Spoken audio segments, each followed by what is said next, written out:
एबे चारमाल बंधार उपक्रम ये हूँ चार समूह जहाँ अधभाग था ये हूँ चार एवं जो खंड खंड हुई ताल पटा मान ऊपर रहे ये हूँ माल ये चार माल गोटे दिव्य संकेत बहन करिथा जीव को निम्न भूमि ऊर्ध्व भूमि को जीवाई ये हूँ गोटे दिव्य सोपान आउ से दिव्य भूमि कहले यही महाप्रभु आउ कई नुहंती संसार सबकि दिव्यता भव्यता उत्कृष्टता जहाँ पाखरे विलीन हो जाई महाप्रभु बलियार भुज आमर कोटि ओडियांकर शांत महाप्रभु श्री जगन्नाथ आज भक्त विभोर विभोर हेवार अंतिम बेला आज अंतिम लग्न आज महाप्रभु को सेवक टे देखु आपण मैंने आम देखुचे तांकर किए हस्त विमंडित कर दौची टे मोड़ी दौचे महाप्रभु को निजर सर्वस्व समर्पी दौचे महाप्रभु पाखरे ये जातिर जे सर्वस्व ये जातिर जे परिचय से महाबाहु दीर्घ दिन धरी रथ उपरे विराजमान करिसंती गत कालीर अधरपणा नीति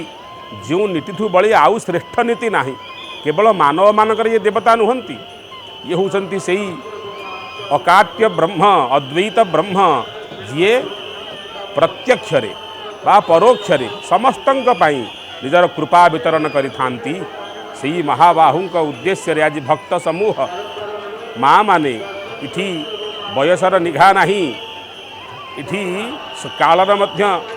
अपेक्षा नहीं जे कौनसी समय रे जे कौनसी भक्त महाप्रभु को टिके संकीर्तन कर दे थाए ना से महाबाहु संतुष्ट ही थांती एबे आमर सेवक वृंद कोठसुआसिया सेवक वृंद महाप्रभुंकर जो पहंडी उद्देश्य रे चारमाल बांधिबार अयमारंभ कलेनी सेपटे आज महाप्रभुंकर जो नीतिमान संपन्न होती रथ उपरे आपण माने जानती ये होचंती जनता जनार्दन आउ संसार रे आपण माने जेते मंदिर देखिबे से समस्त नीतिकांति से मंदिरर गंभीरा भितर ही था किंतु महाप्रभु जेते दिन धरी रथ यात्रार ये अमीय अवसर रे दांडरे थांती ना से समस्त नीतिकांति को मध्य महाप्रभु जनता जनार्दन मानक मध्य ही संपन्न करिथांती ये नीतिकांतिर देवता ये भोजनर देवता यांकर प्रत्युषरु मंगल आलती हो मैलम हो अवकाश हो से सेपटे मंदिर भितर रोषहोम सूर्य पूजा एवं तापरे गोपाल वल्लभ धूप सकाल धूप पुणी बेश उलागी मैलम ये सब पुणी मध्याह्न धूप ये बढ़ी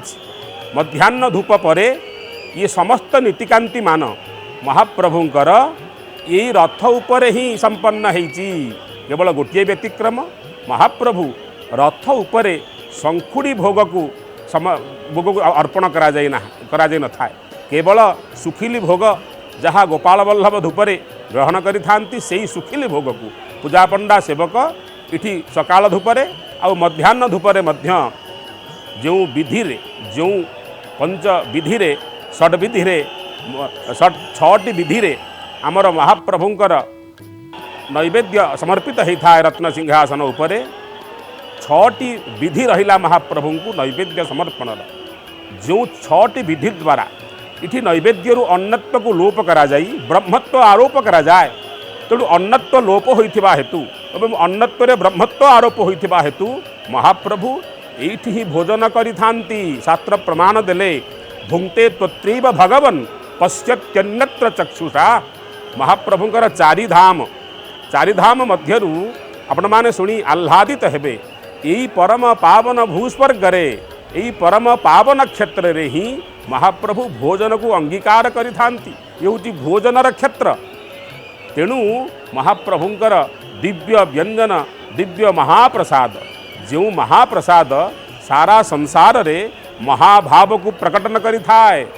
महाभावना कहले से साम्य भावना समान भ्रातृत्ववाद बंधुत्ववाद को वितरण करिथाए ना से महाप्रसाद जो महाप्रसाद महाप्रभुंकर गोटे दिव्य वार्ता ये सारा विश्व को तेणु से महाबाहु का उद्देश्य रे देखंतु आपण माने दीर्घ दिन धरी भक्त माने महाप्रभु को दर्शन करुछंती किंतु भक्त मानकर कमिबा बा न्यूनतारे कौन सी प्रश्न उठुना दिनु दिन भक्त मानकर ये ए क्षेत्र उपस्थिति आहुरी वृद्धि होउछन अर्थात महाप्रभु उनकर कृपा कटाक्ष को पाइबापी भक्त मानकर मनरे जो विभोरता से विभोरता को आहुरी संवर्धित करुछंती भगवान यही संकर्षण यांकर संकर्षण कथा कहते घटुआरी महोदय ये संकर्षण त्वरे अनेक हेतुमान विहित बा निहित कहले कौन हेतु ना ये माता जशोदांक गर्भरु आकर्षित होई जोगमायांक द्वारा रोहिणी गर्भरे स्थापित होइथिबा हेतु ये हेले संकर्षण आ द्वितीय हेतु होची भागवतरे बड़ सुंदर भाव में कहगला भागवतर जो राजा चित्रकेतु आउ शेषदेव संदर्भ आसे सेठी यांकु अन्य गोटे हेतु कहगला संकर्षण भक्तबंधु आपण माने दीर्घ दिन धरी महाप्रभु मानकर ये दिव्य गाथा को दिव्य बिरुदावली को श्रवण करुछंती आज हूँ अंतिम पर्याय भगवती कहले ये होचंती समस्त जगतर हेतु हेतु समस्त जगताम त्रिगुणापि दोषैर्नज्ञा यसे हरिहरा दिभिराप्य पारा हरि एवं हर यांकर अंत पांति नहीं हेतु समस्त जगताम त्रिगुणापि दोषैर्नज्ञा यसे हरिहरा दिभिराप्य पारा सर्वाश्रयाखिलमिदं जगदंशभूतम अव्याकृता ही परमा प्रकृतिस्तमाद्या ये हूँ से आद्या प्रकृति जार अंत हरि एवं हर को मध्य अगोचर से भगवती जननींकर सुदृश्य आमे मान करुथिले एबे महाप्रभुंकर संध्या धूप बढ़ी संध्या धूप परे ये पवित्र नीलाद्रि विजय आपण माने जानती ना ये नीलाद्रि कहले यद्यपि नील वर्ण बोले आमे भावु नील वर्णर पवित्र होइतिबा हेतु ये नील उपवन बा नील पर्वत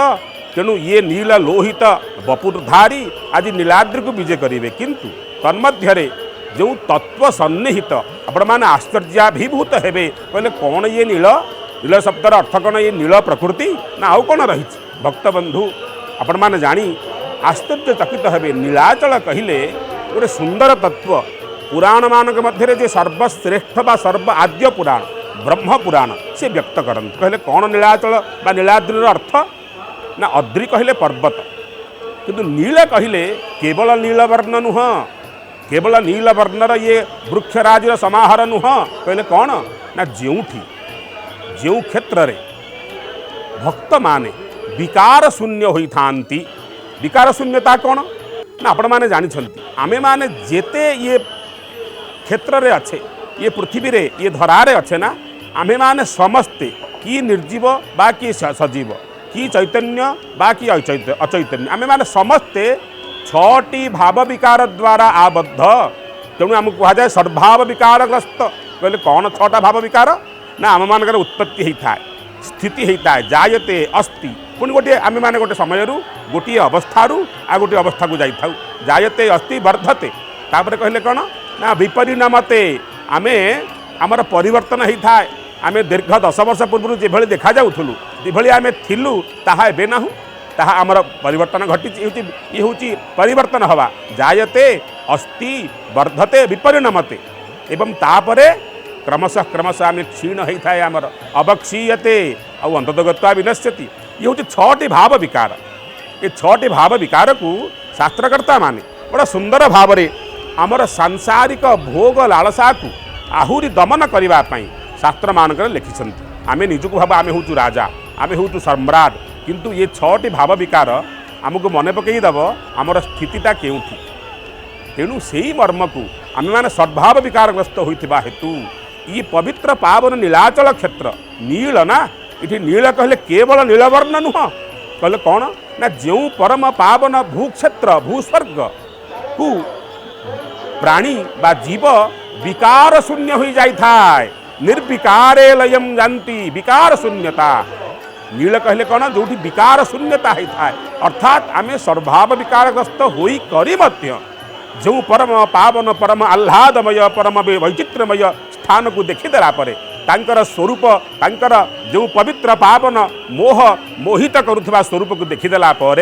भक्त विभोर होता है सी हूँ से विकार शून्यतार केन्द्र तांकर कौन सी विकार नहीं निर्विकारे लयं जानती आउ से विकार शून्य होई जोठी जीव निजर लय प्राप्त करिथाए लय ये ही होउछन हमर एकांत काम्य एकांत ध्येय एकांत आराध्य एकांत उपास्य यांकु छाड़ी देला परे जीवन शून्यता शून्यम शून्यम महाशून्यम शून्य मध्य निरंजन यांकु छाड़ी देला परे ये जाति मध्य शून्य आमर अस्मिता आमर गौरव आमर सबु किछि एई महाप्रभु ये तीन नुह ये होउछन एक दारु समुत्पन्न होइथिबा हेतु ये एकम सद्विप्रा बहुधा वदन्ति जहाँकु वेद कहे ये प्रकृत पक्षी होउछन्ति एक भूतस्य जातः पति एक आसीत् यो न पिता जनिता यो विधाता धामानि वेद भुवनानि विश्वा यो देवानां नाम धा एक एव तम संप्रश्नम भुवनायन्त्यन्य अर्थात जे देवता मानकर मध्य स्थिति को निरूपण करती ना से महाप्रभु दृश्यमान होउछन्ति हे महाबाहु सचराचर विश्व ब्रह्मांडर जेते सौंदर्य अछि से अपरिमित सौंदर्य को निजर अप्रतिहत तेज द्वारा निस्तेज करी आज ये बड़दाण्डरे धूली धूसरित होई महाबाहु कौन तुमको प्रार्थना करी इति भगवान ये अनंत कोटि कैवल्य नाथ यांकु आमे किभଳି भावरे वंदना करिबा यद्यपि निर्विकार लयं जानती जोठी भक्त विकार शून्य है था निर्विकार लयं जानती यत्र चैव हि जंतवः जंतु माने इति जंतु कहले तांकर ही परम उपासक परम भक्त परम साधक माने जोठी विकार शून्यता को प्राप्त है थांती निर्विकारे लयं जानती यत्र चैव हि जंतवः आउ कोन ना कदापीर चलत्येषः असौ नीलाचल स्मृतः ब्रह्मपुराण ये अमीय वाणी ये अचल ये कदापि न चलत्येषः अचल उपरे जो अधरा जो सचराचर विश्व ब्रह्मांडर बिंधाणी उपविष्ट अछंती अधिष्ठित अछंती ना से परम पावन क्षेत्रटी को आमे गोटे जोड़े हेतु द्वारा परिपूर्ण करि परिबा नाही ये अनंत हेतुर ये होउछंती सेही समुद्बल विभूति जहाँकर इयत्ता नाही भक्त कहउछंती यांकु आमे यद्यपि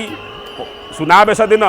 पवित्र चूड़ाघसा भोग दे अर्पित कर महाप्रभु संतुष्ट करथिलु गत काली अधरपणार दिव्य से नवविध द्रव्य द्वारा मध्य ये संतुष्ट होते जगत को संतुष्ट करते आज हूँ रसगोलकर दिन रसगोलक कथा आपण मानक कहूले आम जातिर जो गोटे सुंदर सुंदर व्यंजना रसगोलक आज महाप्रभु रसगोलक द्वारा आप्यायित हेबे आपण माने जानी आहुरी आह्लादित हेबे ये रसगोलक ये सामान्य नुह आज भीतरछ महापात्र निज घरे अत्यंत शुद्धतार सहित रसगोलक निर्माण करिवे एवं जोठी महाप्रभु भगवती जगज्जननी माँ लक्ष्मी तांकर जो भंडार घर सामना रे जोठी उपविष्टा अछंती एवं जोठी गईठाला उपरे से अछंती ग्रंथि एपर्यंत विमोचन होइनी विवाह समय रे जो ग्रंथि पड़ीथिला विवाह कहले ग्रंथि ग्रंथ बा गोटे गंठी से गंठी कहले जोठी एक युक्त एक समान एक दुई नुह एक युक्त एक समान एक से परम पावन कर्मटी होची विवाह से विवाहर गंठी होची गईठाल गंठी से तांकरी महालक्ष्मी से भगवती को आज भीतरछ महापात्र समर्पी देवे निज घरे निर्माण कर आनिथिबा रसगोलक आपण माने चिंता करंतु आम चिंता चेतनारू केते दूर रे आमर बापा माँ माने तांकर बापा माँ माने आम अजा और गोसेई अजा अर्थात केते पुरुष तलू ये परंपरा ये रसगोलक दबार विधि रही ये अचिंत्य ये अभेद्य ये चारि जुगरे अछंती यार प्रमाण आउ केते प्रमाण आपण मान देखिबे चारि जुगरे ये ठाकुर तेणु रसगोलक को आमे माने आमर निजर आस्पर्धा भावी बा मूर्खामी भावी कहवा ये आउ कहा संस्कृति बोली किंतु जगन्नाथ को छाड़देला ये संस्कृति अन्य कहार संस्कृति हम तेरे भक्त कहूँ हे भगवान कौन दे मु तुमको अर्पण करी गंगा नदी जार पयरू होई छंती बाहार क्यों जल दोई धोईबी प्रभु तुम्भ पयर।